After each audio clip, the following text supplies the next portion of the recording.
పాపారావు గారు సార్ చెప్పండి. సో ఏ ఫ్యాక్టర్స్ ఇక్కడ పనిచేస్తున్నాయి అనేది ప్రధానంగా చర్చిస్తూ ఉన్నాం. ఇక్కడ నేను అనేది దీనిలో ఏంటంటే బీజేపీ చాలా వ్యూహాత్మకంగా వ్యవహరిస్తుంది కాబట్టి మీరు ఇప్పుడు అడిగిన చివరి ప్రశ్న మన ప్రసాద్ రెడ్డి గారిని అడిగిన దానిలో మహారాష్ట్రలో పరిస్థితులు మళ్ళీ ఇప్పుడు ఇంతకు ముందు మనం హర్యానాలో పరిస్థితులు పూర్తిగా వ్యతిరేకంగా ఉన్నాయని అనుకున్నాం. ఇప్పుడేమో ట్రెండ్ వేరే కనపడుతుంది. ట్రెండే అది ఫైనల్ కాదు. కానీ మహారాష్ట్రలో కూడా కనుక బహుశా మామూలుగా అయితే ఏంటంటే కాంగ్రెస్ బీజేపీ మహారాష్ట్ర ఎన్నికలు హర్యానా ఎన్నికలు కలిపి పెట్టడానికి సంఖ్య మహారాష్ట్ర ఎన్నికల తర్వాత పోయేటట్లుగా పెట్టుకుందనేది మనం మామూలుగా అనుకునేది అందరికీ.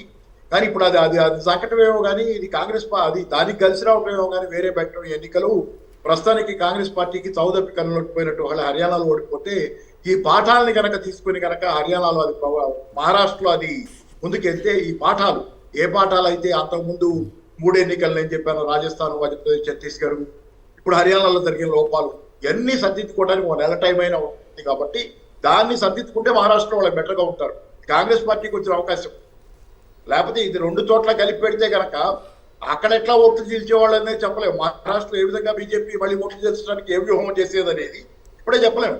కాబట్టి ఏంటంటే బహుశా జాగ్రత్త పడటానికి కాంగ్రెస్ పార్టీకి ఒక వార్నింగ్ బెల్ మోగింది. హర్యానాలో ఇది వార్నింగ్ బెల్. ఇప్పటిదాకా జరిగిన 5 రౌండ్లో 6 రౌండ్లో 7 రౌండ్లో ఫలితాలు భవిష్యత్తుకు ఒక వార్నింగ్ బెల్ గా ఉన్నాయి. దీన్ని జాగ్రత్తగా తీసుకోవాలి. అలాగే ఏంటంటే ఇందాక మన కిషోర్ పెద్దలు మన మిత్రులు కిషోర్ గారు ఏమంటారంటే పోగోట్ కేసు వినోద్ అదంతా వస్తుంది లేకపోతే అవినీతి వస్తుంది అంటారు. అంటే మీరు గెలిచినంత మాత్రాన్ని ఉత్తాయి అయిపోతాయి అయిపోవు కదా. There is nothing that succeeds like success అంటారు. అంటే సక్సెస్ లాగా సక్సెస్ ఏది ఉండదు. ఒకసారి గెలిస్తే కనుక అన్ని కవరప్ అయిపోతాయి. దాని వెనక అయ్యేం కవరప్ అవ్వవు. అయ్యి వాటి ట్రాక్ రికార్డ్ వాటికి ఉంది. మీరు గెలిస్తే గెలవచ్చు, అది వేరే విషయం. దాంతో మీరు మేము గెలిచాం కాబట్టి అవన్నీ అబద్ధాలని చెప్తుంటాం అంటే ఎంతమందిని అవమానిస్తున్నారు మీరు. అలా ఆ విధంగా మీరు కాబట్టి అట్లా తొందరపడి అట్లాంటివి కూడా దాన్ని రేకెత్తిస్తున్న గాయాలని పాత గాయాలు జనాల్లో గాయాలు ఉంటాయి. ఖచ్చితంగా ఓడిపోయిన గెలిచిన గాయాలు ఉంటాయి. వాటిని రేకెత్తించాల్సిన అవసరం లేదు. మీరు గెలిచారంటే గెలిస్తే గెలిచారు అంతే. Be happy.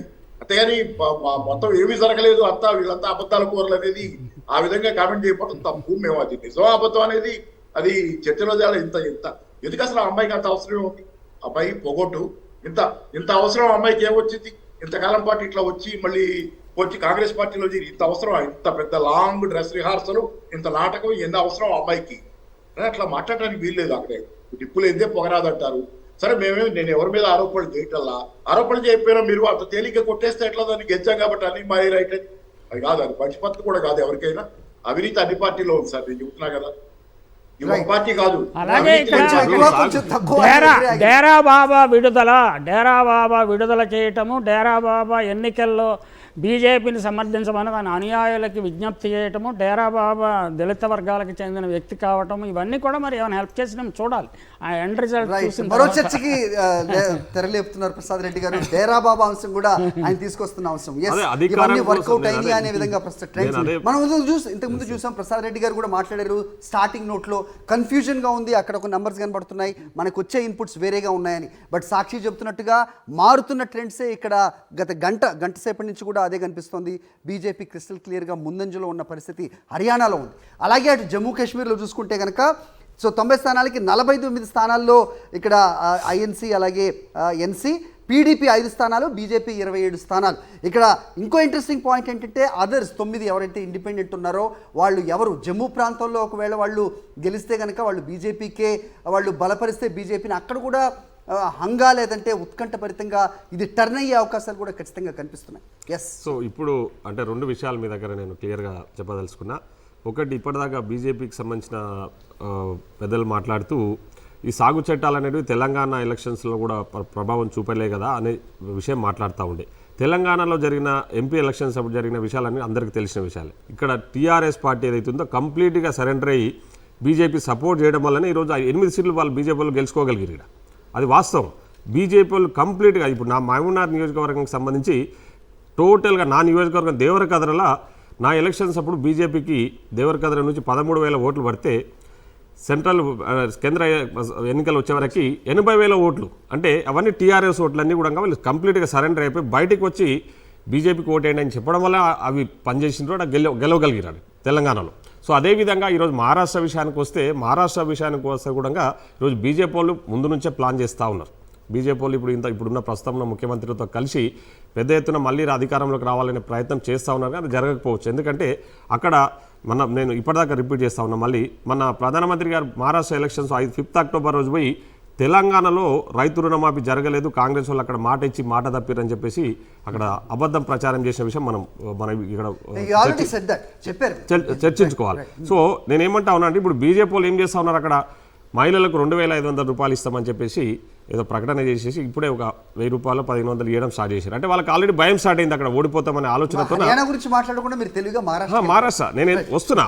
హర్యానా గురించి కూడా నేనేమంటా ఉన్నా, హర్యానా గురించి ఇప్పుడు ట్రెండ్ అప్పటి నుంచి మనం చూస్తూ ఉన్నది. ఇప్పుడు నాకు తెలిసి 4th రౌండ్లోకి వచ్చిన, ఇంకా 16 రౌండ్లు ఉంది.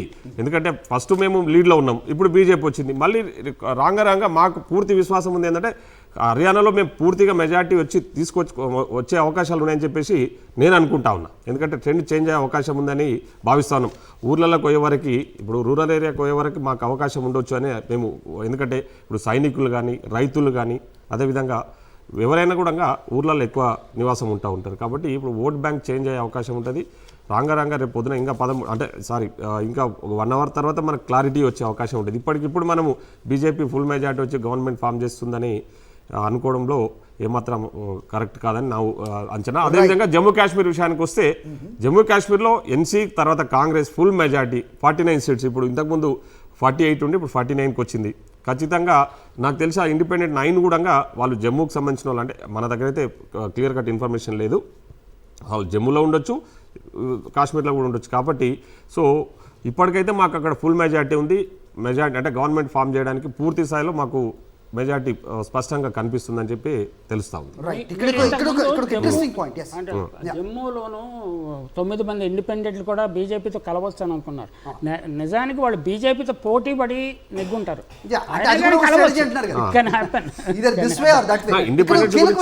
మనం చిన్న బ్రేక్ వెళ్దాం, వచ్చిన తర్వాత మాట్లాడాల్సిన అవసరం. లెట్స్ సే దట్ ఇప్పుడు కాంగ్రెస్ లేకపోతే ఎన్సీ ఏదైతే రెండు కలిసి వెళ్తున్నాయో, పీడీపీ కూడా వాళ్ళతో కలిస్తే రైట్ అధికారంలోకి రావడం అనేది పక్కన ఉంచితే, ఆ గెలిచిన వాళ్ళల్లో హిందూ సమాజానికి సంబంధించిన వాళ్ళు లేకపోతే హిందూ సామాజిక ఈ వర్గానికి చెందిన వాళ్ళు గెలుపొందాల్సిన అవసరం ఖచ్చితంగా ఉంది.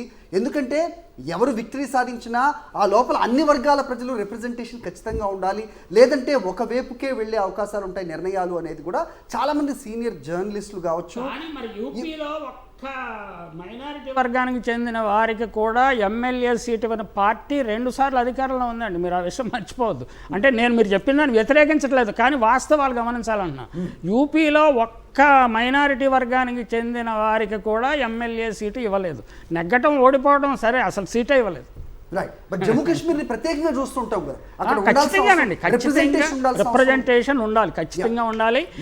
ఇప్పుడు ఎన్నికల్లో నెగ్గక్కర్లేదండి. వాళ్ళు ఎల్జీ గారి ద్వారా, లెఫ్టినెంట్ గవర్నర్ ద్వారా 5 నామినేట్ చేయించుకుంటారు. వాళ్ళకి ఓటు హక్కు కూడా ఉంటుంది. అది ఎక్కడా లేని పరిస్థితి అక్కడ ఉన్నదండి. కాబట్టి అక్కడ కూడా అధికారంలో రావచ్చు, చెప్పలేము. రైట్, లెట్స్ సీ ఏమైనా జరగచ్చు అంటున్నారు.